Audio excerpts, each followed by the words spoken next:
Welkom aan een en elk van julle by SA Gemeente se aanlyn diens vandag.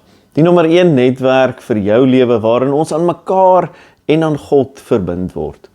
Dankie dat julle ook vandag inskakel. Dit was werklik vir my besonders geweest om saam met mekaar deur lydenstyd en dan ook Paasfees te kon gaan en saam dit vier. Ons het saam met Johannes gereis na Jesus se kruis en sy opstanding. En vandag gaan ons met hierdie reis verder. Maar kom ons begin vandag in gebed. Here ons God, op hierdie eerste Sondag na die fees van die opstanding, kom ons na U toe in verwondering en verwagting. Dankie dat U steeds op die strand van ons alledaagse lewe verskyn. Dankie dat U ons roep, ons voed en ons stuur. Ons bely dat ons dikwels moeg en moedeloos is, met leë hande en 'n leë net. Maar U wys vir ons waar om te gooi. U maak ons net vol en ons harte vol hoop.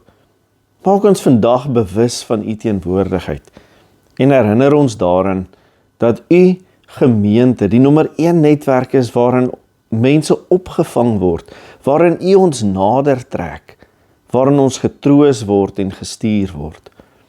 Gebruik hierdie diens, hierdie boodskap, hierdie metode van bymekaar kom om ons te versterk, sodat ons ook ander kan voed uit U oorvloed.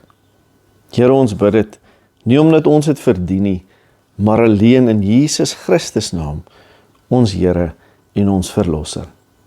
Amen. Ons hulp is in die naam van die Here wat hemel en aarde gemaak het. Die God wat trou bly tot in ewigheid en nooit die werke van sy hande laat vaar nie. Amen. Verlede week was ons saam met die disippels by die opstanding Sondag, toe Jesus sy hande en sy sy aan hulle gewys het. En dit was 'n bevestiging dat hy werklik uit die dood uit opgestaan het. Dat het Christus se godheid bewys en die disippels en elke leser laat besef dat alles wat Jesus gesê het, waar is. Dat dit wat Johannes gesien het, gehoor het en getuig het, waar is. En daarom het Johannes gesê, ek het gesien en geglo. En selfs die ongelowige Thomas geantwoord, my Here en my God.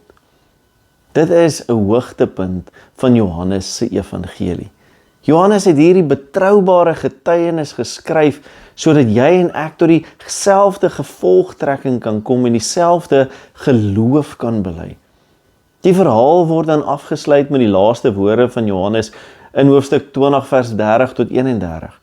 Jesus het nog baie ander tekens in die teenwoordigheid van sy disippels gedoen, wat nie in hierdie boek opgeteken is nie. Maar hierdie is opgeteken, sodat julle kan glo dat Jesus die Christus is, die Seun van God, en dat julle deur te glo die lewe kan hê in sy naam.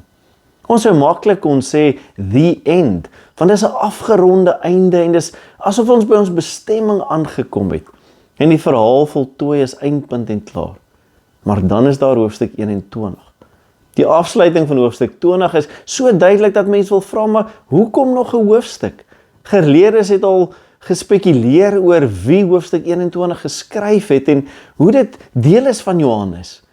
Tog sluit elke Griekse manuskrip hoofstuk 21 in. Dus is dit al reeds van die vroegste tye af deel van Johannes se evangelie. Maar hoe pas dit in?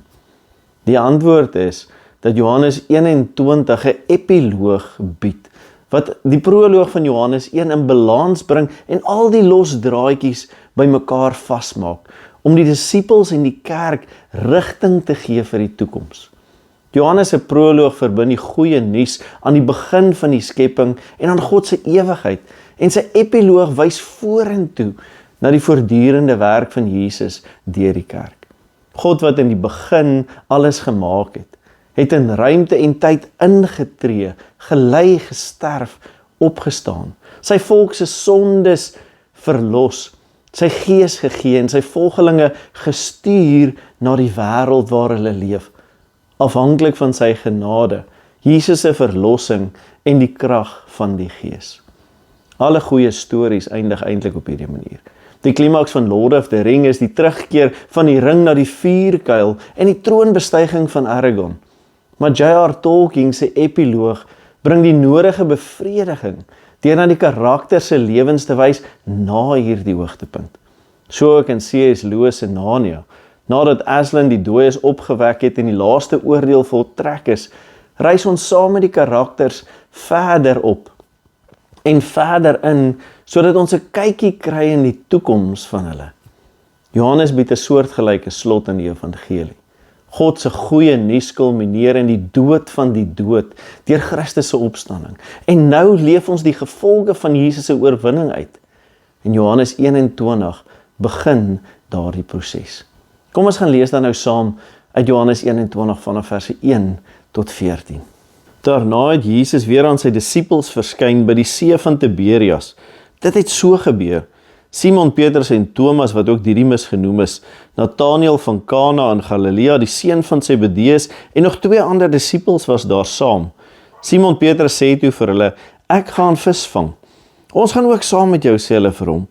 Hulle het gegaan en die skuit geklim, maar daardie nag het hulle niks gevang nie.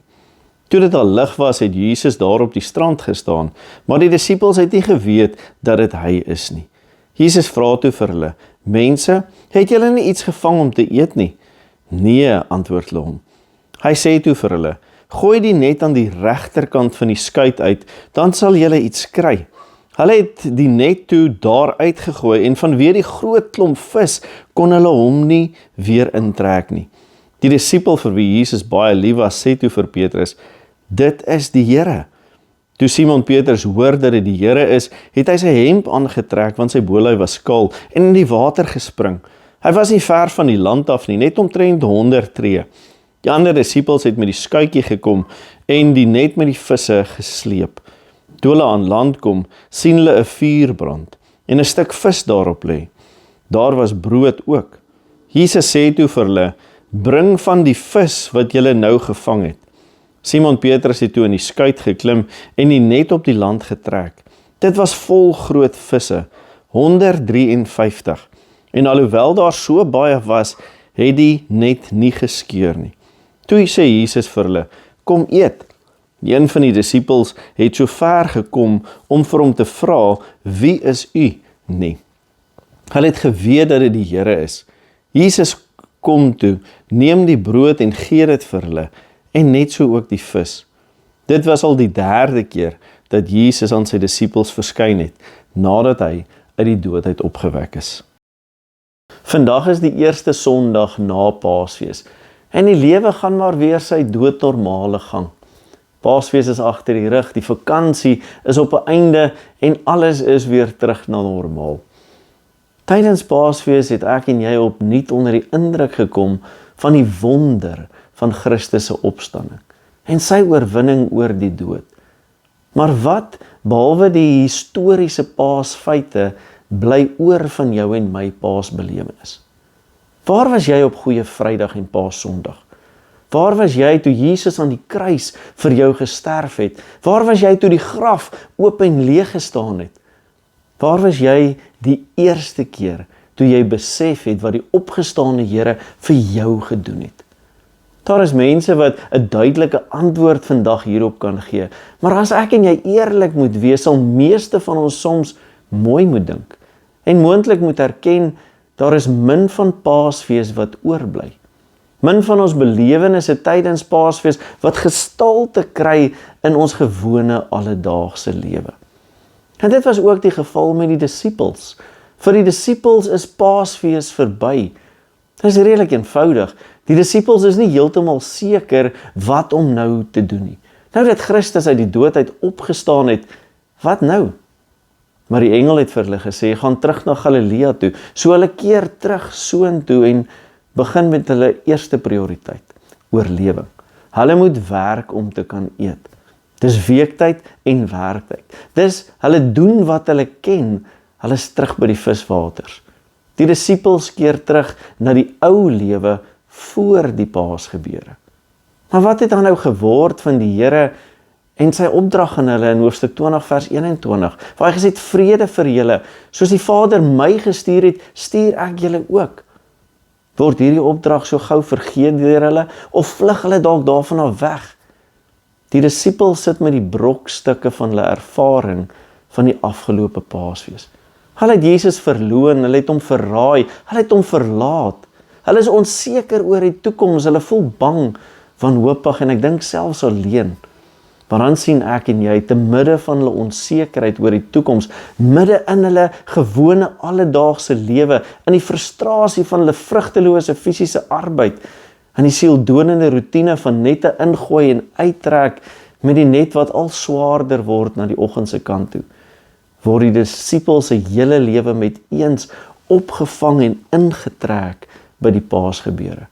Wanneer Jesus vir die soveelste keer aan hulle verskyn, ja die 3de keer wat hy na hulle toe kom. Maar hulle herken die Here nie.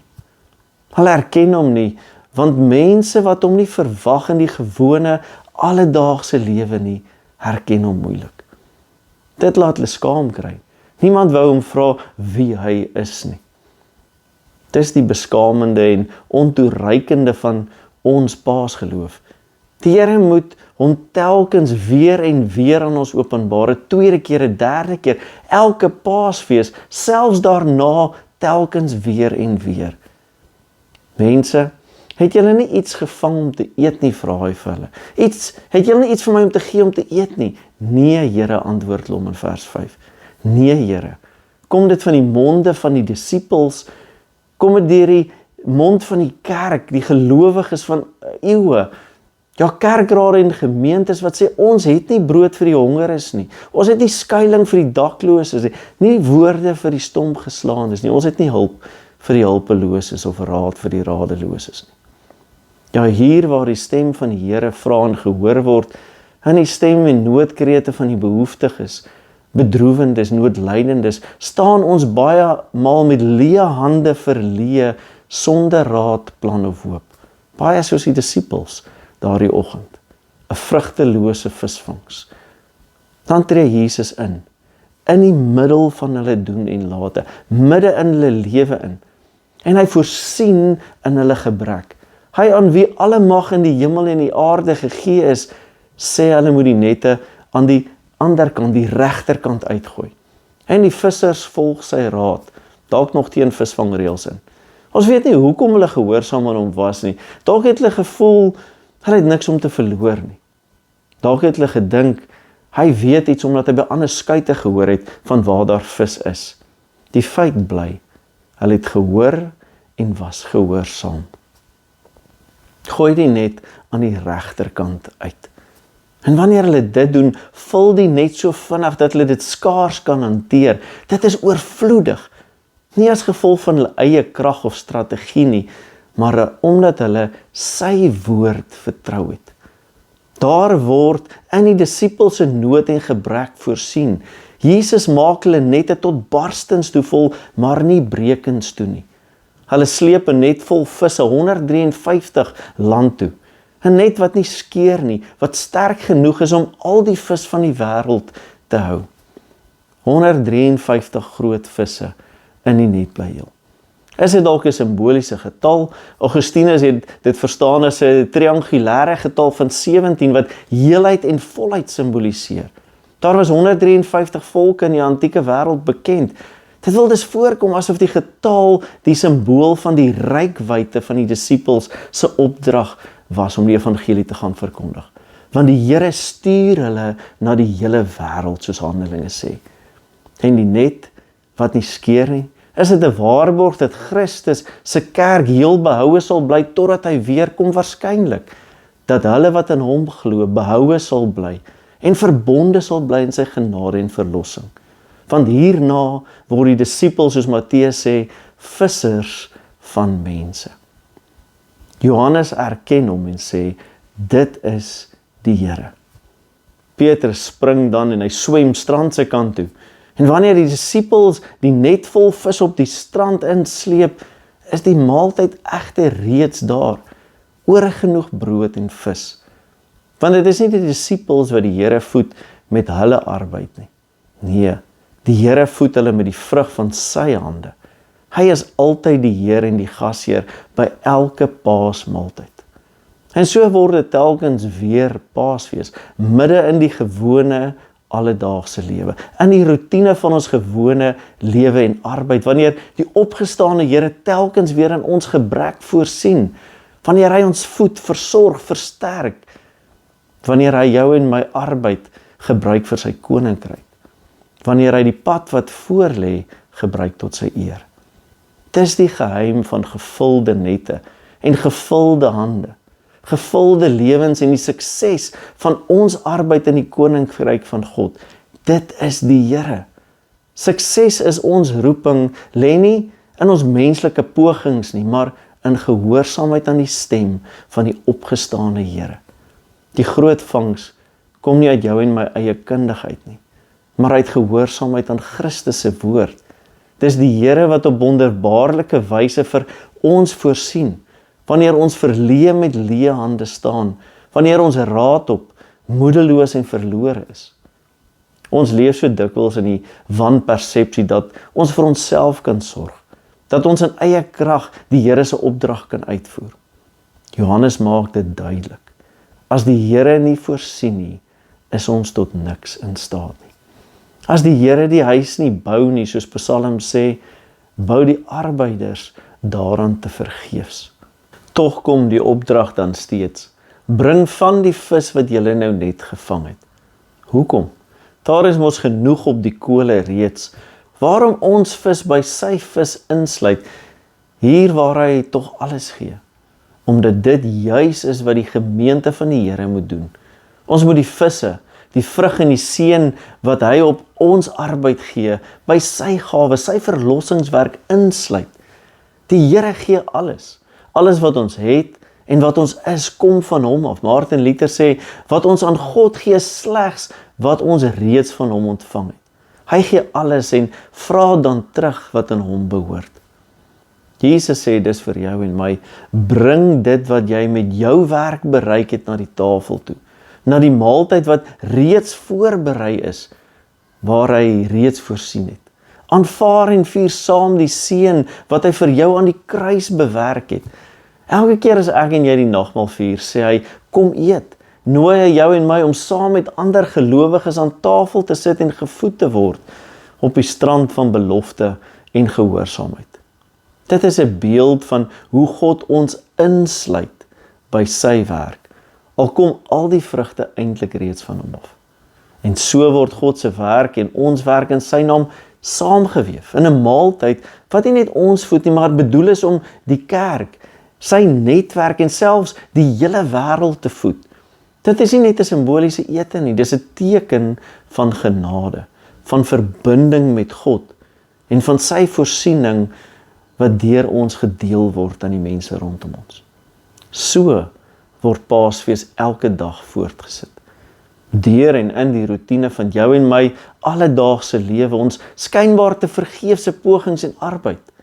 Paasfees eindig dus nie op die Sondag na Goeie Vrydag nie. Nee, die opstanding is meer as 'n gebeurtenis. Dis 'n persoon, dis Jesus Christus. Paasfees se boodskap leef voort. Johannes sê immers, dit was al die 3de keer dat die Here aan sy disippels verskyn het. Dis nie net een keer Paasfees nie, maar dis telkens weer, ook in jou en my leeftyd, in ons wêreld, in ons alledaagse lewe.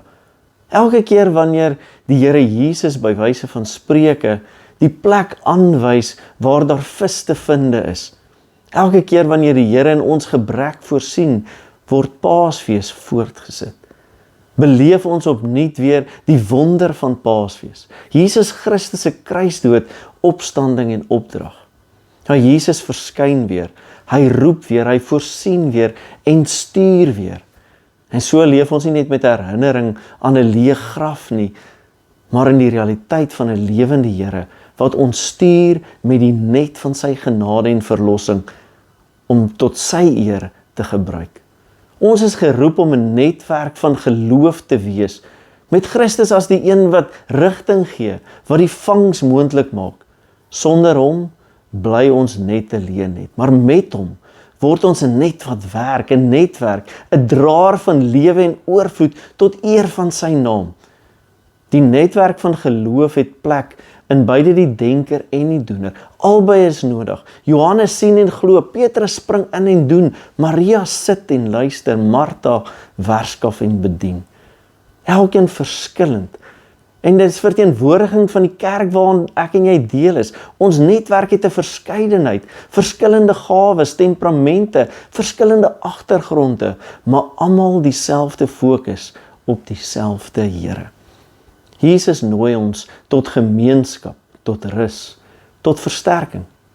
Maar dan stuur hy ons weer uit met 'n net, 'n roeping, 'n boodskap. En hy sê vir elke lid van SA gemeente, elke gelowige, ek het jou nodig in hierdie netwerk en ek stuur jou. Jesus se opdrag aan sy disippels na sy opstanding was duidelik. Soos die Vader my gestuur het, stuur ek julle ook. Johannes 21 wys hoe die opdrag nie net 'n geestelike ideaal is nie, maar 'n praktiese werklikheid.